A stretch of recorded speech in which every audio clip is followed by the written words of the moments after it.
oil and corporations. They are, but they're all religious-based, too. So they're all about religion and oil and corporations. Could be, and sure. occasionally getting rid of the Nazis.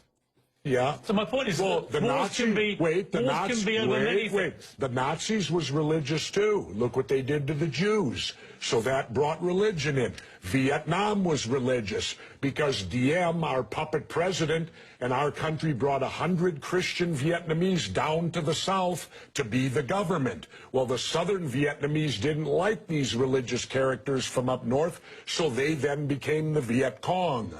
So all wars, pretty much in my lifetime, have had some religious basis, but certainly big business gets in there because wars are very profitable to certain big businesses. And, of course, big business needs to be in the Middle East so that we can get the oil out of the Middle East, so we can get the lithium out of Afghanistan. You know, they discovered a vein of lithium there they say is worth $1 trillion. Well, what is lithium used for? Every cell phone, computer, and soon to be electric cars. Let's talk about why we're really there. We're not there. How does any of these wars affect our freedom in any way? The United States is not in any threat. They're not going to do a Normandy invasion on us, Al-Qaeda in Virginia. Yeah, but hang on, you're being slightly naive, aren't you? Because I'm not being naive, sir. I think you are being naive. No. Because I think that it's clear one of the main reasons that America went into Afghanistan was to try and get Al-Qaeda dismantled, the organization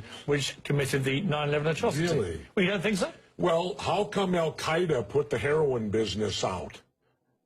They took all the poppy growers and stopped the production of heroin. What would you have done? Wait, now how much of that illegal heroin was propping up the international banks with laundered money, and when it dried up, the first recession happened? Well, now that we're back in there, we aligned with the poppy growers, and the heroin business is back up full swing again. I thought we fight a war on drugs here. All right, Jesse, Seems we're not so quickly like they did Lee Harvey Oswald. How quick they knew Lee Harvey Oswald killed Kennedy. Because the people who did it were identified and we knew who they were. Well, then why couldn't we have stopped them beforehand if they were identified and we knew who they were? It was a failure of intelligence. Everyone's accepted No, it wasn't. We knew before with Condoleezza Rice's memo on August 6th when it stated right in the memo, bin Laden to steal planes and run them into buildings. And more stuff is coming out now also, how much the Bush administration ignored the intelligence. It was almost like they ignored it because they wanted it to happen. Oh, come off it, Jesse. No, not oh, come off it.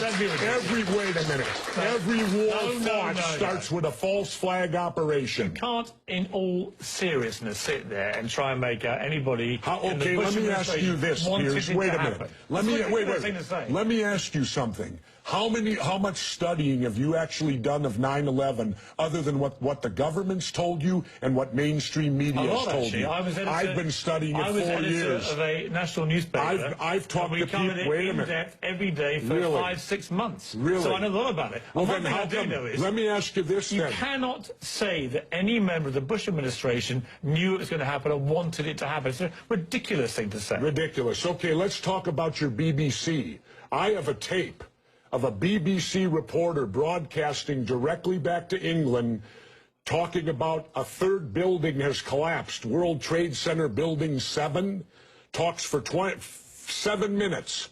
All the while she's talking, World Trade Center Building 7 is still standing right behind her. It didn't fall for another half hour, yet they were doing a pre-broadcast back to England that, yes, it's true, you need to that this building fell and it hadn't fallen yet. If you're trying to make out the British Broadcasting Company, one of the most respected news organisations in the world, was inventing huge buildings falling over, you need to have a break, Jesse. We'll come back after the break, and we'll talk about Israel and Iran. Are you kidding me? This is a fact, my friend.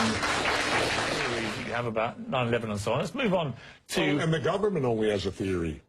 Right, well, the government has... No, this is a theory. Their theory is 19 Islamic radicals armed with box cutters defeated our multi-billion-dollar air defense system, all while conspiring with a bearded guy in a cave in Afghanistan. That is exactly what happened. That's their theory.